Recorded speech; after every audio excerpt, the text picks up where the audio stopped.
ನಮಸ್ಕಾರ ವಿದ್ಯಾರ್ಥಿಗಳೇ, ಪಾಲಕರೇ, ನಮ್ಮ ಚಾನಲ್ಗೆ ಸ್ವಾಗತ. ಈಗಾಗಲೇ ಮೊರಾರ್ಜಿ ದೇಸಾಯಿ ಮತ್ತು ವಿವಿಧ ವಸತಿ ಶಾಲೆಗಳಿಗೆ ಸಂಬಂಧಿಸಿದಂತೆ ಫಲಿತಾಂಶವನ್ನು ಪ್ರಕಟಣೆ ಮಾಡಿದ್ದಾರೆ. ನಿಮಗೂ ಕೂಡ ಗೊತ್ತಿದೆ. ಜಿಲ್ಲಾವಾರು ಫಲಿತಾಂಶವನ್ನು ಕೂಡ ಪ್ರಕಟಣೆ ರೆಡಿ ಆಗಿದೆ.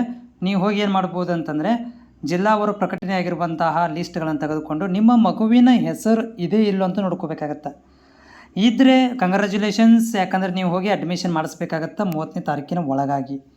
ಹೌದಾ, 30ನೇ ತಾರೀಕಿನ ಒಳಗಾಗಿ ಅಡ್ಮಿಷನ್ ಮಾಡಿಸ್ಬೇಕು. ಇಲ್ಲ ಅಂತಂದರೆ ನೀವು 2ನೇ ಸುತ್ತಿನ ಕೌನ್ಸಿಲಿಂಗ್ ಪ್ರಕ್ರಿಯೆ ಕಾಯಬೇಕಾಗತ್ತೆ. 2ನೇ ಸುತ್ತಿನ ಯಾವಾಗ ಬರುತ್ತೆ ಅಂದರೆ, ಮೊದಲನೇ ಸುತ್ತಿನ ಕೌನ್ಸಿಲಿಂಗ್ ಪ್ರಕ್ರಿಯೆ ಕಂಪ್ಲೀಟಾಗಿ ಮುಗಿದ ಮೇಲೆ, ಅಡ್ಮಿಷನ್ ಪ್ರಕ್ರಿಯೆ ಮುಗಿದು 1 ವಾರದ ನಂತರ 2ನೇ ಸುತ್ತಿನ ಕೌನ್ಸಿಲಿಂಗ್ ಪ್ರಕ್ರಿಯೆನ ಆರಂಭ ಮಾಡ್ತಾರೆ. ಅಲ್ಲಿ ನಿಮಗೆ ಮತ್ತೆ ಸೇಮ್ ಆ್ಯಸ್ ಇಟ್ ಈಸ್, ಯಾರಿಗೆ ಸೀಟ್ ಸಿಕ್ಕಿಲ್ಲ ಅಂಥವ್ರಿಗೆ ಹಂಚಿಕೆ ಮಾಡ್ತಾ ಬರ್ತಾರೆ. ಈ ಮಧ್ಯದಲ್ಲಿ ನೀವು ಕೇಳ್ತಿರುವಂಥ ಒಂದು ಪ್ರಶ್ನೆ ಏನಪ್ಪ ಅಂದರೆ, ಈಗ ನಾವು ಅಡ್ಮಿಷನ್ಗೆ ಏನಾದರೂ ಹೋದಾಗ ಏನಾದರೂ ಫೀಸ್ ಪೇ ಮಾಡಬೇಕಾ ಅಂತ ನೀವು ಕೇಳ್ತಾ ಇರುವಂಥ ಪ್ರಶ್ನೆ.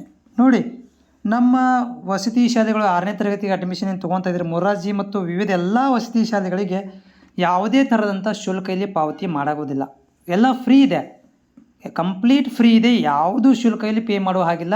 ಯಾಕಂದರೆ ಕರ್ನಾಟಕ ರಾಜ್ಯ ಸರ್ಕಾರದಿಂದ ಆಗಿರ್ಬೋದು, ಇಲಾಖೆ ವತಿಯಿಂದ ಇಲ್ಲಿ ಯಾವುದೇ ಥರಂಥ ಶುಲ್ಕವನ್ನು ನಿಗದಿ ಮಾಡಿಲ್ಲ. ಸಂಪೂರ್ಣವಾಗಿ ನಿಮಗೆ ಫ್ರೀ ಇದೆ.